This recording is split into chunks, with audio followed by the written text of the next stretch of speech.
पालकमध्ये मुरमुरे कधी टाकून पाहिलेत का तुम्ही? अहो, एकदा ही रेसिपी करून पहा.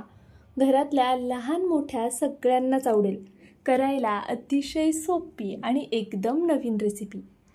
यापूर्वी ही रेसिपी तुम्ही कधीच केली नसणार आहे याची पूर्ण गॅरंटी आहे. या रेसिपीसाठी अगदी मोजकं साहित्य लागतं. घरामध्ये असेल ना ते. बरं, तुमच्याकडे जर मुरमुरे नसतील तर त्याऐवजी तुम्ही काय वापरू शकता ते सुद्धा सांगणार आहे. मी इथे सगळ्यात आधी मूठभर पालक छान असा स्वच्छ धुवून घेतलेला आहे. त्यानंतरनं हा पालक आपण छान बारीक चिरून घेऊया. तुम्हाला जितका जमेल ना तितका बारीक पालक चिरून घ्यायचा. पण मिक्सरला वगैरे फिरवायचा नाही आहे, सुरीनेच चिरून घ्या. तुमच्याकडे जर मुरमुरे नसतील ना तर तुम्ही पोहे वापरू शकता. पण पोहे वापरताना कसे वापरायचे ते धुवून नाही घ्यायचे. न धुताच तुम्हाला इथे पोहे वापरावे लागतील. त्यासाठी पोहे कॉटनच्या कपड्याने पुसून घ्या आणि मग ते वापरलेत तरी चालेल. किंवा जर तुमच्याकडे तुम्हाला पोहे वापरायचे नसतील आणि मुरमुरे पण नाही आहेत तर तुम्ही रव्याचा सुद्धा वापर करू शकता. एखादी गोष्ट नसेल किंवा आवडत नसेल तर त्याऐवजी तुम्ही काय वापरू शकता हे मी नक्कीच तुम्हाला प्रत्येक वेळी सांगत असते. आणि तुम्ही कशी ही रेसिपी करू शकता ते सुद्धा खूप सोप्या पद्धतीने सांगण्याचा प्रयत्न करत असते. त्यामुळे जर नवीन असाल तर सबस्क्राईब करून घ्या. आणि त्याचबरोबर जर तुम्ही व्हिडिओला लाईक केला नसेल तर लाईकसुद्धा करून घ्या हा व्हिडिओ तुम्हाला आवडला तर. पहा, आता मी इथे पालक छान अशी बारीक चिरून घेतलेली आहे. आता एक भांडं घ्यायचं आहे आपल्याला मोठं आणि त्यामध्ये काही बारीक चिरलेला लसूण आणि हा पालक घालून घ्यायचा आहे. तर आधी मी इथे छान असा लसूण बारीक चिरून घेतला होता, तो घालून घेतला. त्यानंतरनं यामध्ये पालक घातली. आता मी माझ्याकडे इथे एक उकडलेला मोठा बटाटा आहे, तो घालून घेते. आपल्याला या रेसिपीसाठी बटाटा घालायचा आहे, ज्यामुळे या रेसिपीची चव खूप छान लागेल. ही रेसिपी खरंच खायला खूप रुचकर होते बटाटा घातल्यामुळे.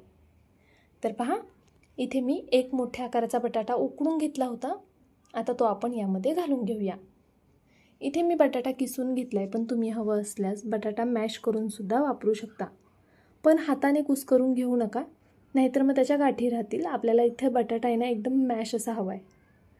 यामध्ये चवीनुसार आत्ता मीठ घालून घ्यायचे. पालक थोडी मुळातच खारट असते, त्यामुळे मीठ घालताना थोडं बेतात घाला. त्यानंतरनं आपल्याला काही बेसिक मसाले वापरायचे आहेत. इथे मी सगळ्यात आधी जिरा पावडर घातली आहे, त्यानंतरनं मिरेपूड घालायची. त्यानंतरनं मी यामध्ये धना पावडर घालून घेणार आहे. अगदी थोडीशी धना पावडर घालायची आहे आणि तुमच्या आवडीनुसार तुम्हाला लाल तिखट घालायचे आहे. सोबतच हळद घालून घेऊया अगदी थोडीशी. इथे पहा, मसाले तुम्हाला जर कोणते स्किप करायचे असतील, घालायचे नसतील तर ते तुम्ही स्किप करू शकता. किंवा तुम्हाला नवीन कोणता मसाला यामध्ये ॲड करायचा असेल तर तो सुद्धा तुम्ही इथे ॲड करू शकता.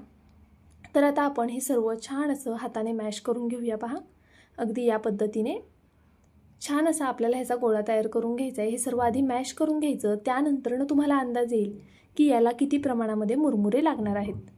आता तुम्ही पालक किती घेताय आणि बटाटा किती आहे त्यानुसार तुम्हाला मुरमुरे लागतील. तर पहा, इथे मी हे सर्व छान असं मिक्स करून घेतलं. आता मी इथे 1 वाटी मुरमुरे घेतलेले आहेत. हे मुरमुरे आपण मिक्सरच्या भांड्यामध्ये घालून घेऊया आणि याची छान अशी बारीक पूड तयार करूया. आता इथे मुरमुऱ्यांऐवजी तुम्ही पोहे घ्या किंवा रवा घ्या. पोहे घेताय तर धुवून घेऊ नका, नाहीतर मग ते पाणी शोषून घेणार नाही यातलं. थोडक्यात काय, पालकमुळे जे पाणी सुटले ना आपल्या ह्या पदार्थाला, ते पाणी पूर्णपणे शोषून घेण्यासाठी आपण मुरमुऱ्यांचा वापर करतोय. आणि त्याचबरोबर मुरमुरे लहान मुलांसाठी हेल्दीसुद्धा असतात, म्हणून आपण इथे मुरमुरे वापरणार आहे. आणि आपला हा जो होणारा पदार्थ आहे हा मुरमुऱ्यांमुळे खूप असा कुरकुरीत आणि मस्त होईल. तर पहा, मी याचा छान असा इथे गोळा तयार करून घेतला. आपण नेहमीचं कणिक जशी भिजवतो ना त्या पद्धतीने गोळा करायचा आहे, पण खूप पातळ नाही आणि अगदीच घट्टही नाही. तर पाहू शकता तुम्ही, इथे आपलं हे पीठ मळून तयार झालेलं आहे. व्हिडिओ इथपर्यंत पाहिलाच आहे. थोडा जरी आवडला असेल तर प्लीज व्हिडिओला एक लाईक नक्कीच करा. त्याचबरोबर तुम्ही माझा हा व्हिडिओ कुठून पाहताय ते सुद्धा मला कमेंट करून नक्की कळवत जा. आता पहा, आपल्याला सगळ्यात आधी हात धुवून घ्यायचे आणि त्यानंतरच पुढची कृती करायला घ्यायची. इथे मी हाताला थोडंसं तेल लावून घेतलं आहे. आता आपण हातावरती असं थोडंसं हे पीठ घेऊया आणि अशा पद्धतीने गोल करून ह्याची छान अशी टिक्की तयार करूया. आता इथे मी या आकाराच्या टिक्क्या तयार करते आहे. तुम्हाला आवडेल त्या आकारांच्या टिक्क्या इथे तयार करून घेऊ शकता. त्याचबरोबर तुम्ही याच्या अशा टिक्क्या न करता छोटे छोटे पॅनकेक जरी केलेत ना हाताने थापून तरीसुद्धा चालणार आहे. जसे आपण धपाटे करतो, थालीपीठं करतो त्या पद्धतीने जरी तुम्ही या बॅटरपासनं थालीपीठं किंवा धपाटे केलेत तरी चालेल. उलटं ते अजून जास्त हेल्दी होतील, कमी तेलकट होतील आणि लहान मुलांना टिफिनलासुद्धा द्यायला सोपे जातील. ही रेसिपी करायला फार जास्त वेळ लागत नाही. जर बटाटा आधी उकडलेला असेल ना तर खूप पटकन ही रेसिपी आपली तयार होते. तर पहा, इथे मी अशाच पद्धतीने सगळे कटलेट करून घेणार आहे. तुम्ही हवं तर हे गोल कटलेट करा किंवा मग जसे आपण लंबगोळे करतो ना तसे करा, त्रिकोण करा किंवा अजून कोणता वेगळा आकार तुम्हाला द्यायचा असेल तर तो नक्कीच देऊ शकता. तर इथे आपल्याला संपूर्ण कटलेट करून तयार झालेले आहेत. पहा, पालक जास्त घालायची आपल्याला या रेसिपीमध्ये, कारण आपण मुळात ही रेसिपीच पालकची करतोय, ज्यामुळे ती मुलांसाठी हेल्दी होईल. तर आता इथे आपला पालक तयार झालेला आहे. असे हे कटलेट तयार झालेले आहेत पालकचे. पहा, इथे मी ब्रेड स्क्रम घेतलेत. तुम्ही ब्रेड स्क्रमऐवजी ना रवासुद्धा वापरू शकता किंवा मग तुमच्याकडे जर सोयाबीन असतील तर तुम्ही ते सुद्धा असे मिक्सरला फिरवून ते सुद्धा ब्रेड स्क्रमच्या जागी वापरू शकता. आता अशा पद्धतीने आपल्याला हे ब्रेड स्क्रम ना छान असे कटलेटला लावून घ्यायचे. पहा, मी असं दाबूनच हे लावून घेते, म्हणजे मग हे तेलामध्ये सुटणार नाही. ब्रेड स्क्रम व्यवस्थित असे कटलेटला चिटकून बसतील. अगदी या पद्धतीने ना आपण पहा वरतून असे ब्रेड स्क्रम टाकायचे आणि मग त्यानंतर हे असं दाबून घ्यायचं आणि जे एक्स्ट्राचे ब्रेड स्क्रम आहेत ना ते असे काढून टाकायचे, नाहीतर मग ते तेलामध्ये सुटतील आणि मग तेल जास्त खराब होईल. तुम्ही हवं तर कोणत्याही पिठाची स्लरी करून त्यामध्ये हे कटलेट डीप करून त्यानंतर ना ब्रेड स्क्रम लावले ना तरीसुद्धा चालणार आहे. तर पहा, इथे आपण सगळ्याच कटलेटला अशा पद्धतीने ब्रेड स्क्रम लावून घेतलेले आहेत. आता आपण लगेचच हे कटलेट तळायला घेऊया. पण हां, तुम्ही हे कटलेट तळण्याऐवजी शॅलो फ्रायसुद्धा करू शकता.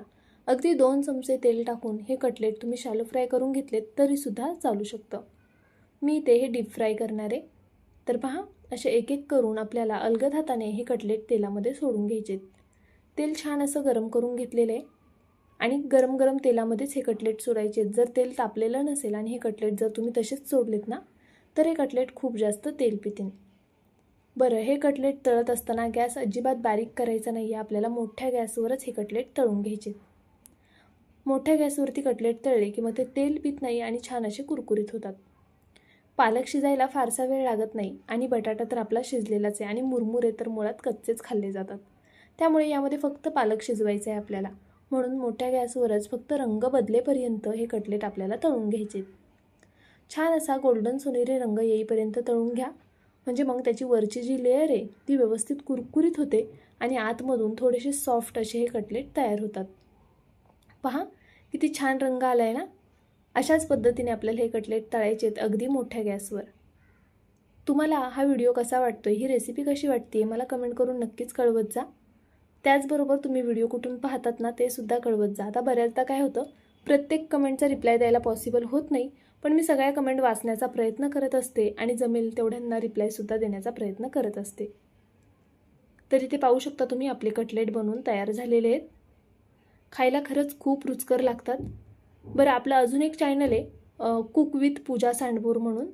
तर जर तुम्ही ते चॅनल पाहिलं नसेल ना तर नक्की एकदा व्हिजिट द्या. तिथेसुद्धा मी वेगवेगळ्या रेसिपीज अपलोड करत असते, ज्या खूप सोप्या असतात करायला. मुलांच्या टिफिनसाठी असो किंवा पाहुणे आल्यावरती करायला किंवा काही कार्यक्रम वगैरे असेल तर त्यासाठी. ते चॅनल नवीन आहे त्यामुळे नक्कीच तुम्ही तिथेसुद्धा रेसिपीज वेगवेगळ्या पाहू शकता. पहा, इथे आपले हे कटलेट तयार झालेले आहेत. एक एक करून अशा पद्धतीने आपण हे छान असे तेलातनं निथळून काढून घेऊया. तुम्ही हवं तर खाली टिश्यू पेपरसुद्धा टाकू शकता. तर इथे मी संपूर्ण कटलेट अशा पद्धतीने पहा तळून घेतलेत आणि मस्त रंग आलेला आहे. वरतून एकदम कुरकुरीत होतात. हे बघूनच तुम्हाला समजत असेल की किती कुरकुरीत झालेले आहेत. पहा, अगदी कुरकुरीत असे हे कटलेट तयार झालेले आहेत आणि आतमध्ये सॉफ्ट आहेत. एकदा तरी नक्कीच करून पहा, तुम्हाला सगळ्यांना खूप आवडतील. आता हे गरम आहे म्हणून तोडून दाखवत नाही. उद्या पुन्हा भेटूया अशाच एका छानशा रेसिपीसोबत.